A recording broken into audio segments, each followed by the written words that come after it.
Welcome, everyone, to the Sponsor CX webinar on the scene at FIFA World Cup 2026, sponsorship insights from an expert insider. I am your host, Jim Andrews, and I couldn't be more pleased to be joined by our guest today. We're going to talk, all things World Cup. I mean, there's so much going on with just the World Cup, so we're not going to get into the other things that are happening. We're not going to talk about U.S. Open golf. We're not going to talk about the Knicks parade today. We're going to focus on World Cup because even with everything else going on right now, it's been great to see how much this and so much highly anticipated event has really just in the first week or so really captured hearts and minds in all kinds of ways. So we're going to get into all of that with our guest. So let me introduce him, Gordon Kane. I'm not going to tell you how many years Gordon and I have known each other because it'll make us seem much older than we really are. But Gordon has an extensive background in sponsorship and sports marketing, of course, relevant to all of us here. He started his career in brand management roles with Procter & Gamble and Kraft Foods, but he really early on moved into the sports sector. He was with a company called Clarion Marketing, where he helped to launch the Sprint Corporation's partnership with the first U.S. World Cup back in 1994, and that was a really historic partnership there. He went on to become director of marketing for the U.S. Olympic Committee and has been the head of his own consultancy, Victory Sports Marketing, where he has advised major sponsors such as Deloitte, USG, and others for the last couple of decades. And then just for fun, after doing that for so long, he made a pivot and joined the property side, which I know most of our attendees are on that side of the coin. He served as the head of partner development for the San Jose Earthquakes in Major League Soccer for the past few years, from 2021 to 2024. So wealth of knowledge, wealth of experience. As I said, Gordon, couldn't be happier that you joined us today. We'll talk about where you are and what you're doing in just a little bit, but welcome to the webinar. Thank you. Absolutely delighted to be here. Great. So I said we're gonna talk about some specific things to World Cup in terms of operations and marketing and sponsorship and all of that. But first, I have to say to you, because I know that you were born in Scotland. You are the biggest Scottish football, and I'll use football in the European sense today, football fan that I know. So just tell me personally, you must be really amazed at, and I'm sure all of our listeners and attendees have seen this incredible reception of the Scottish fans in Boston. I mean, it's been on every channel that I've been paying attention to, traditional media, social media. So what is that like for you to see that as somebody who knows not only the Scottish team, but also the Scottish fans and the culture? Yeah, I love that. I mean, it's a great sense of pride and admiration. To say that our fans travel well would be a little bit of an understatement. They're not quiet when they arrive. They let their presence be known. Not many people would have bagpipes as their carry-on luggage, but Scots do, in full tartan and full kilts. It's been fantastic. I mean, I think people are getting to understand the joy that this sport can bring. And, Scotland was last in the World Cup in 1998. Tiny backstory real quick. In 1998, the draw came out, and the very first game of the 1998 World Cup was Scotland against Brazil. Brazil were the reigning champs, and who knows why Scotland got picked, but they got picked. And my father said, wow, we're going to get to see Scotland on TV in the World Cup against Brazil. Oh my gosh. And I said, no, we're not going to see them on TV. We're going to Paris. So I'm so glad I did that, because they haven't been back. and I haven't had the chance to see them. So I completely understand from the fan perspective how long ago that's been since we've been in the World Cup, and how significant it is for a nation of 6 million people to be on the world stage. And so despite the fact, and I know we'll get into this, it's a very expensive trip, and we're not the richest nation in the world. It's beyond a bucket list, right? It's I have to be there kind of moment for Scots, and so they are taking full advantage of that. And you and I were talking that already. I'm starting to see Bostonians go, "What are we going to do in Boston when they're gone?" Which is staggering, right? Right. So we've come in and we've made an impression, and yeah, I sincerely hope from the team's perspective, they're top of their group right now. They're in a really tough group, and 2 tough games to come. But I really hope they move on, because I think people want to see them. Yeah. Just to let everybody know, a couple of technical things here. Number one, we've had a couple of issues with our video on our platform today. So you may and I just see that Gordon is no longer on camera, but hopefully he's still there in audio. Here. Yeah. Okay. So we may have some issues with that. We're trying to figure out exactly what's going on there. But both of us will be here even if you don't see us live. So we'll continue to talk about things. The other thing I want to let everybody know, of course, is that I'm going to ask Gordon a whole bunch of questions, but we'd love to hear from you. Have you ask questions and be participatory in this? So if you look on the right-hand side of your screen, you'll see that Q&A button at the top there, that tab. You can click in there, and that's where you can type in your conversations or questions for us. Otherwise, Laura, our producer, will be having some conversations with you in the attendee chat. So lots going on here today. But definitely feel free to throw in some questions. We'd love to take anything that you have. So, Gordon, you are not in Boston. You are not with Scotland, or now I guess they're onto New York. But you're in Kansas City, and one of the reasons why I invited you to be kind of our guy to discuss all things related to the World Cup is certainly your background, which we talked about in the intro, but you have kind of a unique relationship to this year's tournament, and in particular, one of the most interesting host cities. I guess I heard that it's the smallest of all of the host cities in the 3 countries. So you're in Kansas City. So explain to us why you chose to be there. Yeah, no, so again, kind of going back in the time machine, when the 1994 World Cup was announced in the United States, a sport at a very different stage of development, I will tell you, in 1994, pre-MLS, bunch of college kids basically representing Team USA. I was at a small agency in New York, just starting out, and Sprint, the mobile phone company based out of Kansas City, announced that they were going to become a World Cup sponsor. And that was a shock at the time. AT&T is the 800-pound gorilla, and here's this little company that's going to become a World Cup sponsor. So we energetically packed our bags and flew to Kansas City and said, we're going to convince these folks that we want to be their agency. We got to Kansas City, sat with the folks at Sprint, and they said, why do we need you as an agency? And we realized at the time we probably should have thought through the answer to that before we flew all the way to Kansas City. So maybe it was naive playing with naive, right? They were brand new to the sports world, and we had never managed a sponsorship of that magnitude in an event that the United States had never seen before. And through good fortune, the friends at Sprint said, you know what, we're going to bring you on. And we literally went up the soccer learning curve together. And I would still, I've been so fortunate in my career. I would still say that what Sprint and our agency were able to deliver in the World Cup in 1994 was some of the best work I've ever seen.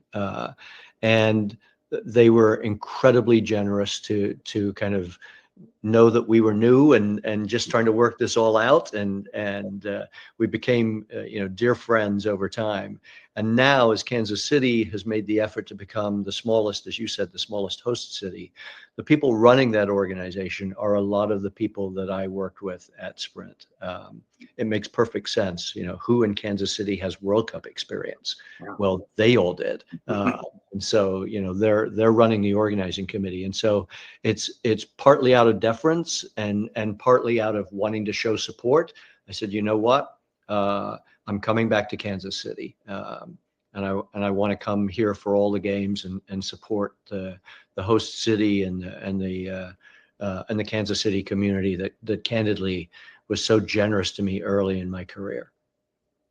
That's really a cool story. And yeah, I mean, again, you and I go back a ways, and I definitely remember some of those activations, and our friend Mike Goff, Sprint, who's now with the committee there in Kansas City. So it's nice to hear that heritage has continued, and even though it was hard to believe 32 years ago that some of that is still meaningful. It's so great because Kansas City's in such great hands, right? I mean, you've got people that are doing it for the right reasons. There are people who have great experience. The enthusiasm here, I'm sure we'll get into it at some point, but they're looking at it a little bit differently, right? I mean, the premise is that a lot of international guests are coming over to support their team, and they may be going to multiple cities, and so they're trying to figure out, a lot of people are trying to figure out, this becomes kind of soccer tourism, right? If we're going to come over and see a game in Dallas and a game in Seattle, we want to go to New York, right? Because we've never been to New York and we've come all this way, right? So there's a ton of people hopping around, around soccer. And, in a nutshell, the premise of Kansas City is Kansas City probably wasn't on your map. Right. It wasn't one of the places where you're like, oh gosh, I hope we get a game in Kansas City because I've always wanted to go to Kansas City, right? With all due respect to the city, it's not Miami, it's not New York, etc. But to those of us who know it, it's an incredible place, right? And so the exposure that the city is now getting, and the fact that people are Googling, what am I supposed to do in Kansas City, or what goes on in Kansas City, and the fact that there were literally had to be 50,000 Argentinians in the city to enjoy that Messi game. And if there's one thing Argentinians know a lot about, it's meat, as an example. Exactly. And so does Kansas City. And so, good luck getting into a barbecue place while the Argentinians were in town. So, so what it's doing for Kansas City, Algeria, as an example, is being hosted over in Lawrence, Kansas at the university, and there are signs up everywhere, Rock Chalk Algeria. Who would have thought that the people of Lawrence, Kansas would fall in love with Algeria? So, I think Kansas City is really benefiting from having all these nations who may have preconceived notions of what New York looks like, or what LA looks like, or what Dallas looks like. No preconceived notions about what Kansas City looks like. And I would tell you, just from wandering around in its very early days yet, they're thrilled to be here. I mean, this is a great place to be hosted. So I think it's as much soccer tourism as it is about the football here in Kansas City, and I think that's a great model. Yeah, well, and that's one of the reasons why I wanted to talk to you, because I knew that you had that perspective on Kansas City, and we also often have a lot of folks in the tourism and destination sector who are participants on the webinar. So you actually wrote not too long ago on social media that the winner of the 2026 World Cup is Kansas City. So just what you were just saying, we hear a little bit of why that is, but can you explain a little bit more about that? Sure. And maybe what are there lessons that what the committee there has done and is doing that might be good examples for other types of properties, whether it's sports or something else? So obviously, Kansas City is hosting 6 games, So by nature, that would mean there are 12 teams that will play in Kansas City. But I shouldn't say that. When we get to the rounds of 32 and the round of 8, we might see Argentina come back as an example. So you can certainly play host to the games. What Kansas City has done that is really interesting is they're playing host to the teams. So there are 4 teams who are calling the greater Kansas City area home. Argentina, who literally every morning I go run down a river walk to the Argentinian hotel, where there are just tons of media hanging out outside, right? You know, just trying to get a glimpse of these guys going to breakfast and then going to, there's a beautiful stadium for the NWSL team, the women's team, adjacent to their hotel. And that's where Argentina are practicing. So Argentina have put their base camp here. Even if they play a game in Dallas, they will fly to Dallas and then fly back and stay here as the base camp. Holland has put their base camp here.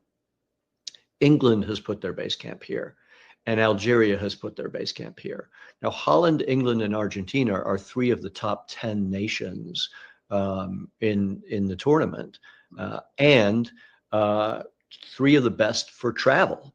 The Dutch travel en masse, the English travel en masse, right? The Argentinians, I've seen it, travel en masse. So Kansas City has said, great, I know I'm going to get 60,000 people to show up on game day, but how do I get them to come to Kansas City and stay to Kansas City? Well, I'm an Argentinian. I'm going to base myself in Kansas City because Argentina is based in Kansas City. So I know that there are planes that are going to fly from Kansas City to wherever we play. And I'm centrally located, right? I'm in the Midwest. So Kansas City has, as much as gone after the games, has gone after the hosting of nations. And that brings tourism with it. So I think that's a model that they've taken. We can do it now, Jim, if you want, but I mean, the model from FIFA is a little bit different this year, and it's impacted some of those host cities quite a bit. Let's definitely talk about that, because they would really this kind of centralization within FIFA of a lot of the tournament, the things that used to be left to the host cities is gone away, which has limited the revenue opportunity very much for the local hosts compared to previous years. So yeah, I mean, I would love to have you talk about what, you know, how Kansas City, maybe others have kind of found workarounds or what they've done, given that that's you know, some of those things have been taken away. Yeah, I mean, a normal model for FIFA is somewhat akin to the Olympic model, which is I will find a centralized organizing committee in the host country, and they will basically do 2 things. They'll do all the operational stuff that's involved with the tournament, making sure the stadiums are up to spec, you know, media feeds, security, transport, that kind of thing will be handled by the organizing committee. But the organizing committee would also be in charge of sponsorship and ticket revenues and things like that. And so the model basically is, I'm going to give you this tournament, I'm going to give you this tournament and take a fee for it, but you're going to run it. Right. And, you know, if you can find a way to make a profit doing that, great. You know, LA did the Olympics in 1984. They made over $200 million in profit that they're still living off of now as an Olympic fund. Right. Some Olympic cities lose money. Some World Cups have lost money, but, you know, it's up to the organizing committee to kind of figure that out. FIFA's taken a very different model, partly because they've got 3 countries to deal with. They've got Canada, Mexico, and the United States. But what they've basically said is, you're the operational hub. So you take care of making sure the games run. You take care of security. You take care of transport. You take care of things like watch parties, etc. We'll take care of sponsorship and ticketing. Sounds okay until you realize wait, there's a flaw there. There's a flaw in this model. You get all the money and I get all the costs. How does that work? Right. So that's been something that you know, cities signed an agreement with FIFA to, and here are the rules, et cetera. And the assumption was, well, we'll be able to sell some sponsorships locally. And we'll be able to use that to cover some of our operational costs. Right. As I'm sure all the folks who are involved in event management who are on the call right now, costs never go down. They always just go up, right? And so what you're hearing, what I think this audience will understand, but is difficult for the general public to understand, right? Wait a minute, these tickets are incredibly expensive. Why am I hearing from the local host cities that this is a stretch for us to be able to put on a watch party, as an example, or give you free buses to the event, right? So FIFA said in their as only FIFA can say, we'd like all games to be available to everybody free at watch parties. You, the city, figure that out. We want all transport to all games free. You, the cities, figure that out. Well, if you curtail the ability of the cities to generate revenue, and to complete that thought, the local sponsorships that they were allowed to sell, there's a big caveat. None of them can ever compete with a FIFA sponsor. Right. And at the time, FIFA wasn't done selling its FIFA sponsorships. So if I, as a city, said, hey, I have this company and they make, shoelaces, I'd like them to be a sponsor, FIFA would go, nah, I don't know if I'm ready to release the shoelace category yet, because maybe we'll find a shoelace company. So they greatly curtailed the city's ability to generate revenue, which meant that the cities had to start thinking about, well, wait a minute, security is incredibly expensive, but that's a mandatory, right? These games have to be secure. Watch parties, I'd like to be able to do that, but that's a discretionary expense, right? So maybe I'll only open the watch parties on certain days, right? And again, lots of restrictions about what one could do at a watch party, and who the sponsors of the watch party could be. And then transport has been the one that I think has been most interesting to watch. Yeah. What international fans are probably not used to. I think back to Scotland as an example. Let's take Scotland and Boston as an example. Most Scottish people walk to their local team, to the game, right? I support Glasgow Rangers. Why? Because I live in Glasgow, right? And I can walk to the game or I can catch a bus to the game. Scots come over and go, it's great to be here in Boston. Where's your stadium? Foxborough, Massachusetts. It's like, what? Are you kidding? How do I get there? We run a train. Okay, great. It's $80. $80 a match to get to Foxborough, right? Yeah. So, and I'll give you just another example of, and I'm not picking on our friends in Boston, but how difficult it's been for them as a host city, as an example. Security is actually not Boston security, it's Foxborough security. And Foxborough is its own town. So Foxborough said, if you want us to basically secure these games, you need to pay us in Foxborough, because we're going to be in charge of security at these games.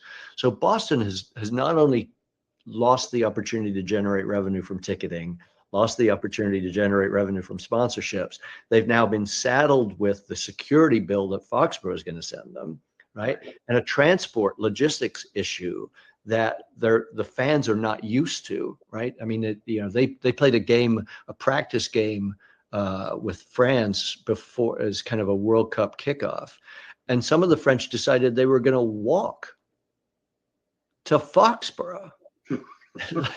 And so they walked down the train tracks because they wanted to know where, and it's like, no, we gotta fix this, right? So logistical nightmare for some of these cities to do, and the different ways that they've gone about it. To give you another example, let's go the other way, which is San Francisco. The Bay Area Host Committee has decided, rather than leverage, sorry, I'm still here, I promise, rather than leverage FIFA's branding, they would create their own entity called the Bay Area Host Committee. Right. and they would sell sponsorships to the Bay Area Host Committee, which was kind of a way around, right? You can be a sponsor of the Bay Area Host Committee no matter what category you're in. And that allowed them to generate some revenues, et cetera. But when it came to watch parties, they said, you know what? Part of the great thing about having the games in the Bay Area is you've got Oakland, you've got San Francisco, you've got San Jose. You've basically got three cities that are sharing some of the host responsibilities, and the event itself is Santa Clara. There's not one place to have a watch party that would be considered centralized, right? If you live in Oakland, right, are you going to go to Palo Alto to watch a watch party? Probably not, right? Probably not. So Yeah. what Bay Area Host Committee said is, we the Bay Area Host Committee are not going to put on watch parties. We're going to sub-license, if you will. So San Jose, if you want to put on a watch party, great. We will be there to support it, but you run that operation, right? If Oakland wants to have one, you run that operation, and we'll support it as the Bay Area Host Committee. So they're looking at how can we basically eliminate some of the costs and still give the consumer the opportunity to see the games that they want to in a great environment. So they don't have FIFA watch parties in the Bay Area.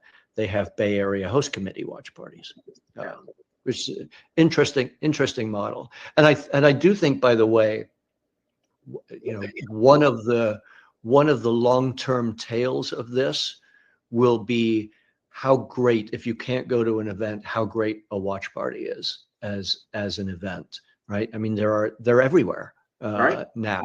You know, yes, when the Knicks are in the NBA final, there's a watch party outside Madison Square Garden. But I think we will learn from this that you can have watch parties all over the country, and it's a great experience, right? And obviously much better from a financial standpoint than having to fly somewhere and watch the game, et cetera. So I think one of the legacies of this tournament will be cities will all know now how to put out watch parties. Yeah, no, I think that's right, because there really is.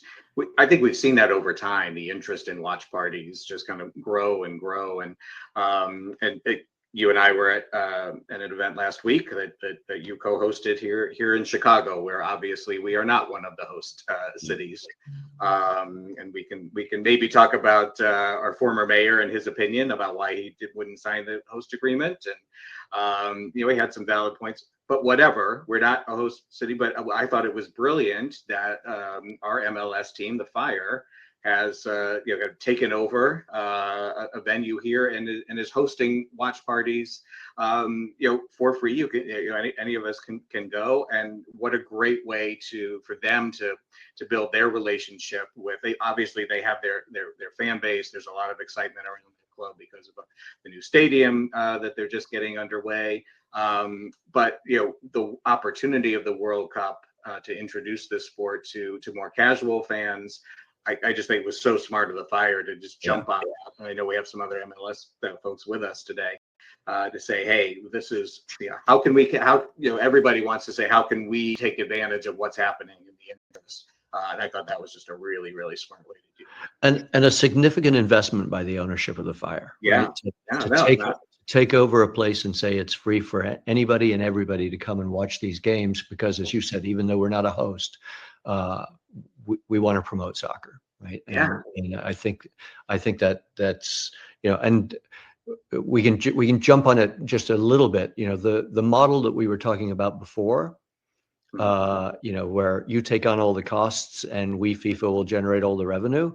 Rahm Emanuel, in his wisdom, read that contract and said, I can't sign that, right? That's not right for the city. And it's, on the one hand, it's disappointing. I would love my hometown to be having some of the experiences that I'm having here in Kansas City. If I was a mayor of a major metropolitan city and somebody brought me a contract like this, I don't think I would sign it in good conscience. And to further take that point, Jim, 2031 is the Women's World Cup. Right. And the Women's World Cup will be in the United States. And FIFA basically said to all the cities that are hosting. There's 11 in the United States. Same thing. 2031, same thing. Just sign the same contract and you'll be eligible to potentially be a host city for 2031. A lot of the cities did sign that and there's now a letter at FIFA from, I want to say 6 or 7 of the host cities and some of the cities that refused to sign it in the first place, like Chicago, saying there is absolutely no way we will do this model again. Right? It doesn't make financial sense. You put all the burden on us. Now, I would tell you what FIFA would say in its defense is you're generating all the tourism dollars, right? The city may be taking on the burden of security, et cetera, but your hotels are full and your restaurants are full, right? And you're selling merchandise, et cetera. So for a city like New York, you kind of go, with all due respect, our hotels are always full. Yeah, right? we don't don't need this, right? Yeah. So you're just putting an incremental burden on us. Cities like Kansas City, you know what? To have a vibrant downtown and in the middle of the summer and 60,000 people going back to their host nations going, I think we'll be back. That might work out. Is Boston, the Boston host committee is probably having a hard time and a challenge from a financial standpoint. Is the city of Boston benefiting right now from 20,000 Scots basically running that city out of beer? Probably. Sure. They are. Yeah. I mean, then that's the whole thing around, and we could do a whole webinar just on, hosting, right? Is it a good or bad idea for cities? Is it worth it? And of course the answer is it depends, right? Yeah. That's why some are frequent bidders on these things, and others maybe look at it and say, boy, there's are the costs really going to? Can these things pay for themselves? And I know Chicago would we would have loved to have hosted the World Cup. We'd love to host the Women's World Cup, but I think the message has gotten back to FIFA that we love doing these events, but we need to change the model a little bit. I hope they will listen to that. I mean, Lord knows they're going to get rich off of this. So it's what's the estimated value of something like $13 billion is going to FIFA and profit from doing this. Could you accept 10 billion and maybe cut us a break, right? I mean, who knows? It'll be very interesting to see. Let me do a couple of things. Number one, I see that Ken has. It looks like a question was typed, but it doesn't look like it came through. It's come through as kind of an odd link. So Ken, if you did ask a question, can you try typing that into the Q&A again and see if we can actually get it? Because right now I've just got some kind of strange link that doesn't seem to work. And I think it's something to do with our platform here. So apologies for that. But go ahead and try again if that actually was you sending in a question. And Gordon, let's go back for a second to this idea of the tourism again, because I think that, for me, I see a lot of partnerships between sports and event properties and tourism organizations, right? Natural, of course there would be. And then we also have the partnerships, obviously, that we all work in with, properties and brand marketers. I feel that there's often a missed opportunity to really connect all three of those elements. And, I think about it in terms of, just being a tourist myself. I love to travel the world. And when I'm planning trips and doing that kind of, research into where should I go, where should I stay, where should I eat, there are plenty of sources on that. But, sometimes brands can be great curators of information. And I think that's, if a brand is bringing me ideas on where to go, and that's something that I'm going to pay attention to as a consumer, as a traveler. Have you seen examples of where maybe an event, a tourism board, and a brand partner have worked together on something? Yeah, I mean, a couple come to mind. One is going back to our friends at the Fire, right? So McDonald's has been heavily involved. They're going to be the new naming rights sponsor of the new Chicago Fire Stadium, and McDonald's is helping the Chicago Fire with this recess party, with the watch parties. One I like is Airbnb has been giving free rides on the Philly transport system to and from the match. And I think that's a great example. I mean, that's a very tangible benefit, right? So, there's a big transport system that's been set up to get people out to. Sorry, they we're not supposed to use the names of all these stadiums.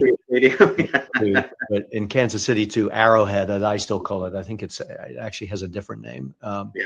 Um, uh, it's not right downtown, right? So you need a transport system, right? So Kansas City's done a phenomenal job of creating a bus system, and it's $15 as an example to get there and back.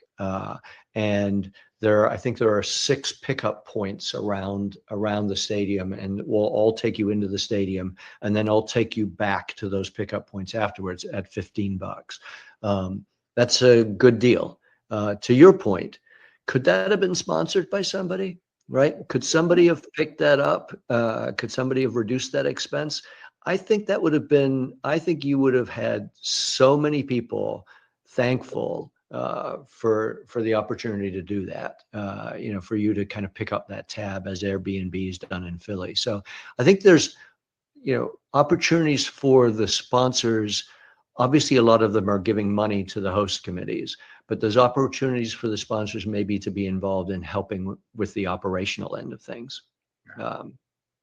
And I'm with you. I think that might be a bit of a miss, but it's a universal miss. So we're not seeing, right? We must be missing it because smarter minds than me would have figured this out before.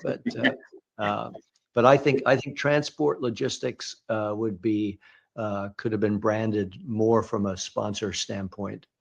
Although I do like the comment that you want to promote the city, right? So, Right. you want it to be the KC transport system, but I don't want to throw out a brand and make them feel bad, but could that have been a hallmark moment, right? Exactly. Yeah. Yeah, I think it could. I'm sorry, my video is not working. I promise you, I'm trying. No, and it's I'm sure it's not you, so don't worry about it. And we can hear you fine, so that's that more important. The audio is definitely the important part. So no. Well, I have a face made for radio, so you and me both. so perfect. But no, I think we always talk about with activation. The first question I always ask about an activation is it something that is going to make somebody's experience better? Well, yeah, actually, that transportation would fit would fit right in there. I think that there's so many questions that I want to ask and trying to figure out where to go. But actually, Ken did type this question in and it came in. So let me go with his because it was one that along the same lines as something I was going to ask you. And he says, once this is over, what are going to be a few key ideas that host cities did well that the teams in those host cities can steal and adapt to market and engage with fans in coming years? Love it. Great question. Yeah, I mean, I think if you asked, I don't know if he's referring to MLS when he says teams or teams in general, but let's address it a couple different ways. I think from an MLS standpoint, this is enormous exposure to the casual fan. Right. I think one of the biggest objections that people have had to the ticketing pricing has been, have we shut out kids, right? Have we made this so expensive that you're not going to take your kids? And if you're not taking your kids, then we're really missing an opportunity because the next generation's not getting exposed. I was pleasantly, candidly surprised at how many families were at the Argentina game. Mom and dad and 3 kids, and I don't know. I'll report back later. Is that a Messi effect? Your kid absolutely positively had to see Messi live, or is it just a sacrifice that the parents are making that, what, this is a once in a lifetime thing, we got to go. But now what MLS needs to take advantage of is that casual fan, right? I've been exposed to the sport. I run into an awful lot of people who are like, I don't know I don't know what position Messi plays. But it's kind of fun to watch, and I'm enjoying the experience. So I think, my takeaways as to what teams could do from this is the fan experience overall has been very good. The fan experience at the stadium, there's been a lot of kind of hospitality tents around the stadium, incredibly well attended. I know a lot of teams are kind of grappling with the all-in price that potentially includes food and drink. My tickets to these games include food and drink. So I go to the game, I go to a tented area. There's lots of food, lots of drink. There's lots of air conditioning, which is good because it's super hot. And then I always needed. Yeah. Go to my seat, watch the game. And then afterwards I go back and hang out for a while I'm waiting for the crowd to kind of dissipate. So I think there's some fan experience things that potentially the teams are getting to play with. Casual fans definitely being an important part. And then I think I would come back to this watch party theory. If you're Chiefs games, I know sell out, right? Chief games are an incredibly difficult ticket, right? How can I bring the Chiefs games to you, right? What can I do? And I think there's a you've got your big districts like here in Kansas City, it's called Power and Light, right? You've got the west side, the near west side in Chicago with lots of bars, lots of people hanging out, etc. But can I take it to the neighborhoods? Can I take it to different places? Can I get local companies involved in watch parties in where their headquarters are, as an example? So I think the answer to his question is embrace the casual fan. Embrace the game day experience around the stadium, and take this watch party thing and just play with it and figure out what's the next level of watch party. Yeah. No, I think those are great. And I said we were going to talk about other sports, but I think on that watch party front, we're also seeing that with what happened in New York with Knicks and in San Antonio with the Spurs and the NBA. So yeah, watch parties definitely seem to be one of the legacies of this year's big events. You mentioned a little bit. Let me see if there's any more to it about your experience there. You went Tuesday for Argentina and Algeria. Just from a fan standpoint, I'd love to hear what it was like to see the hat trick from Messi, because that talk about history and a great sports moment that I know you and many others, those of you who are there live, will remember forever. But anything else? Any other takeaways from what you've experienced on site, either at that match or other things that are going on in KC? I know you've only been there for less than a week now, but anything else that's really interesting on the ground? Yeah, I think one of my highlights was an event, and it's somewhat uniquely Argentinian. But the night before the game, the Argentinian fans said, let's all get together in a park. So they all got together and they do a thing. I'm gonna mess it up for anybody whose Spanish is way better than mine, but it's called a banderazo. And the banderazo is all the fans get together and basically learn the chants that they're going to sing in the games. So here we are the night before the game. We all congregate in this park, and there's again probably 5,000 Argentinians, and they're waving flags and they're singing songs, and someone's leading them in songs, etc. And it was just, I've heard a couple people from the sports world and sports talk radio saying, when are we going to get some decent songs, right? Let's go Chiefs, let's go, right? Just doesn't cut it when you see what the Argentinians are doing, when you see, the clever songs that people are putting together. And I naively, I kind of wondered, like, how do you all know them? right? Like, Right. no one's passing around a music sheet, right? Exactly. And now I know it's a bandorazo. You go to a bandorazo and the guy explains, we're going to do this, and it's we're taking Wonderwall and we're putting these words to it. And you're like, great, got it. And they show up and boom, all of a sudden they are part of the show. And I think that's another takeaway that I'm very excited that our Americans are starting to see. Fans in Europe consider themselves part of the show. Right. Right. We are, I've seen a game, through COVID with no fans. And I've seen a game with, American fans who are somewhat neutral and don't tend to sing and dance, but they'll applaud and they get excited. That's another level, right? That's much better, right? This is a whole different level, right? This is, you are looking at one end of the stadium with 10,000 Argentinians jumping up and down, chanting these songs, and it's part of the entertainment. And it gets to the. I'll digress back to ticketing if I could, just on that. It gets to a cultural difference, right? So my son Jim, Kevin, was a season ticket at Fulham, my club.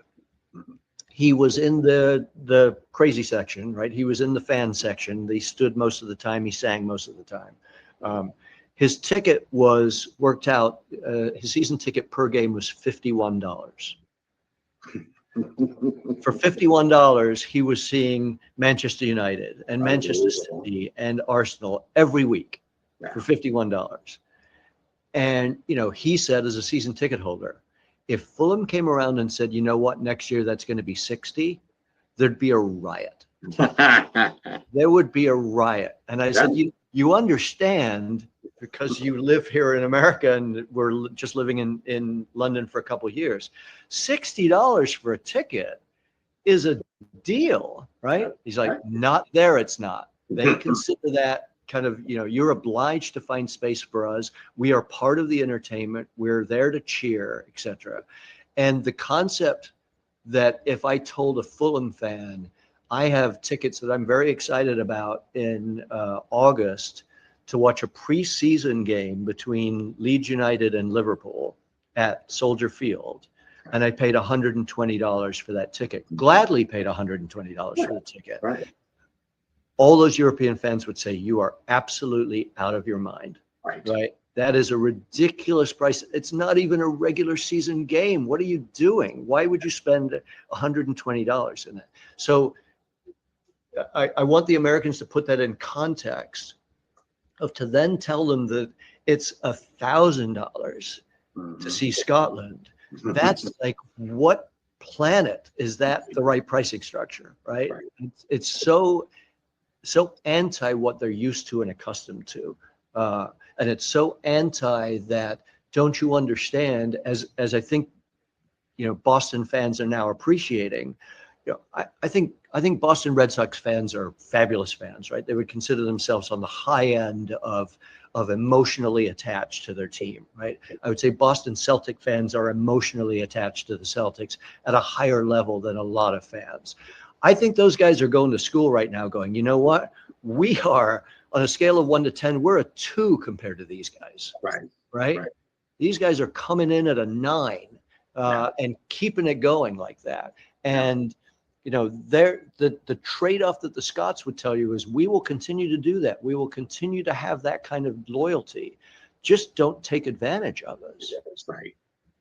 Well, we're talking about legacy and what's going to be the legacy of the World Cup here, and I think that's it's part of it. It's broader than just the World Cup. It's this: what can other sports, other events learn and take from soccer, right? And particularly from European and South American soccer, and taking away some of those good things, as you said, and saying, okay, their fandom is like nothing else. And I'm seeing an example right here locally, back in Chicago, actually up in Evanston. We're building a new football stadium. at Northwestern, where you went to grad school, I went to undergrad and grad school, lots of connections there. And one of the things, their student section now will be a state safe standing section, designed to be very much like a European soccer club, very, very steep, lots of, to generate lots of noise, lots of energy, distract the other team when they're trying to kick field goals, all of that kind of stuff. And they, obviously clearly that was taken from the architects' tours of lots of European stadiums. So it's that, to me, is certainly something that, as you say, whether it's the Red Sox, whether it's the Northwestern University Wildcats, anybody else, like, where can they learn from just these other leagues, and using World Cup as the catalyst as a kind of a reminder to say, yeah, we need to pay attention, because look at these fans who have traveled here at great expense, and are just really having the times of their lives. It's interesting that if you asked an English soccer fan what they think of their ownership, as an example, they, they'll use probably a lot of colorful language for the most part, but the gist of it is this is a community asset, right? This team is a community asset. I am part of that community asset. Right. The owner is the shepherd. That's all, right? It's not your team, it's our team, right? And if we don't like what ownership is doing, we will let you know that we don't like what you're doing, right? And I'll give you an example. For instance, in the Bundesliga in Germany, Jim, you're not allowed to own more than 50. You're not allowed to own 50% of a team if you're not natural German. They don't want what's going on in England. They don't want American billionaires coming in and buying the teams, because they consider them to be community localized assets. And I'll give you the biggest example is Borussia Dortmund, which is a fabulous team. They have a large stand at one end of their field called the Yellow Wall, right? So everybody comes dressed in yellow, and it is really loud and really impressive. And I would tell you, I'm guilty as anybody. I would love a ticket to get into that Yellow Wall, right? I would love to be in the middle of that and feel that and be a part of that. But it's not for me, right? It's for them. And so those tickets, to give you an example, standing room only in Borussia Dortmund's Yellow Wall is 19 euros. Oh my gosh. A game.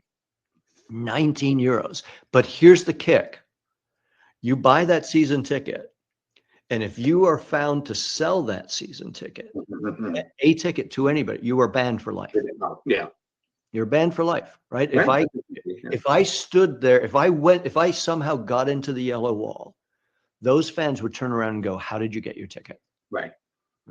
Because that person is not one of us, right? Yeah. That person does not get it, right? So from a fandom standpoint, wow, how phenomenal, right? I want to support this team. I want to be part of this team. And for 19 pounds, I can afford to be there. But the trade-off is I got to be loud. I got to be proud. I got to be part of it. I got to bring the energy, etc. It's not about revenue maximization. They could sell those tickets for a lot more, but every time you sell a ticket to me, you lose something.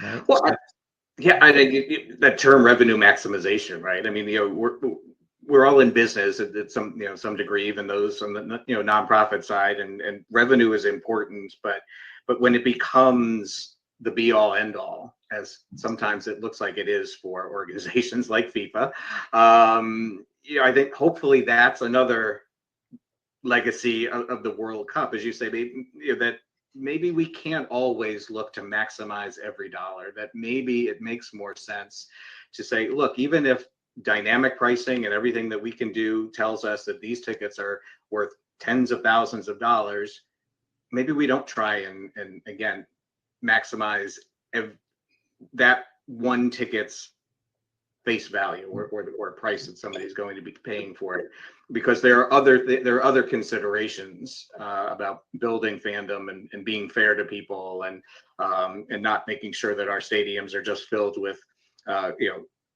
corporations who are entertaining clients. Not that there's anything wrong with that. We all do that, right? But just striking a balance, I guess. Yeah. I mean, yeah, the U.S. is different, and part of it is mobility, right? Sure. So, if you grow up in the city of Liverpool, you are born into a family that is either red or blue, right? And you are either a Liverpool fan or you're an Everton fan. High probability that you're going to spend the vast majority of your life in Liverpool because you're probably third generation, fourth generation Liverpudlians, right? So I can then legitimately talk about lifetime value of a fan, Right. right? My grandfather was a season ticket holder. He gave it to my father. My father gave it to me. I'm going to give it to my kids, right? I can't wait to take my kids to go see Liverpool live, and they're going to become instant fans, and they're going to do that. If I look at the lifetime value of the fan, then it's really important that I have kids pricing to let kids in, because that's the generation that I'm going to follow through.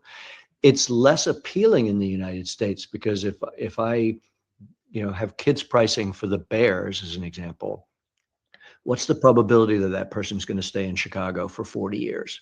Yeah. Right.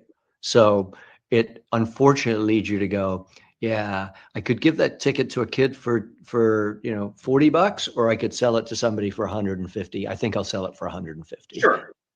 Right. And that's just a fundamental difference in the way people look at.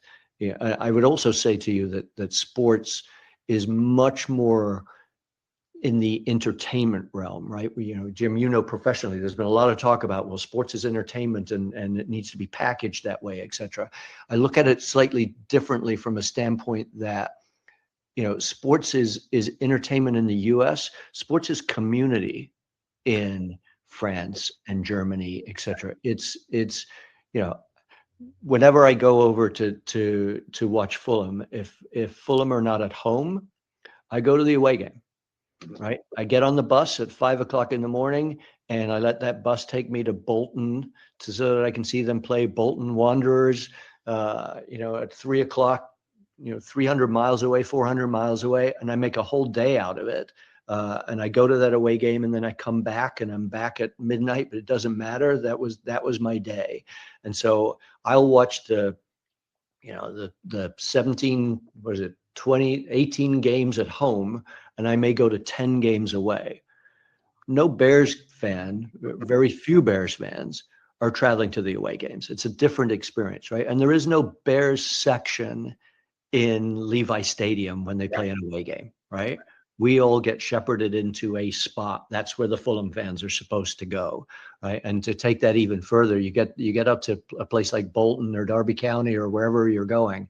There are certain bars when you arrive that are only for the away fans, and certain bars are on it because they don't want them to mix, basically. So it's a very different experience, right? Getting on a plane to go to the Super Bowl to see your team is not, well, all of your fans are going to be in this section and they're all going to be singing together, et cetera. It's why we talked, just last week. I think the Super Bowl is one of the worst fan experiences in sports. There's no fans there, right? There's no atmosphere there. It's great that you get to see, a fabulous halftime act, but for me, I'm a sports fan, right? Go buy a ticket to see the act if that's who you want to see. I want to be part of a football experience. And that's it's revenue maximized, right? Super Bowl tickets are revenue maximized. Right. Absolutely. And the Knicks is an example. I mean, I'm very excited for them, and that's fabulous. And they have, Lord knows there are a lot of diehard Knicks fans. But what fans are we talking about in the United States? We're talking about the celebrities that were sitting in the front row. Right.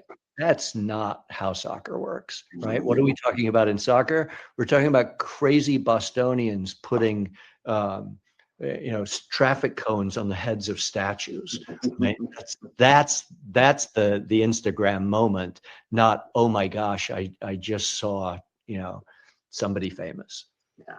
Yeah. Well, and that's, God knows we could spend another hour talking about it. That distinction of sports as entertainment or sports as community. I mean, that's just that impacts so many decisions. And again, it's finding a balance, right, for anybody who's running a professional sports team, a participatory sports event. Where do you strike those balances? And again, we're at time, so we won't solve those. And even if we had another hour, I don't think we'd solve all of those issues and find the perfect formula. But Gordon, we are over, so but I always want to ask one last question. I call it myth to bust or fact to trust.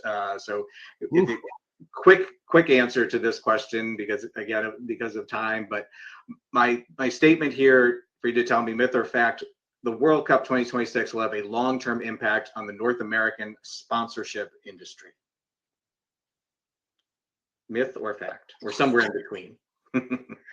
The overall sponsorship industry, I would say somewhere in between. Okay. The soccer sponsorship industry, yeah, big deal. Sure. Big deal, right? Because I think a lot of corporations are going, I think I want a piece of that. Yeah. Right. Excellent.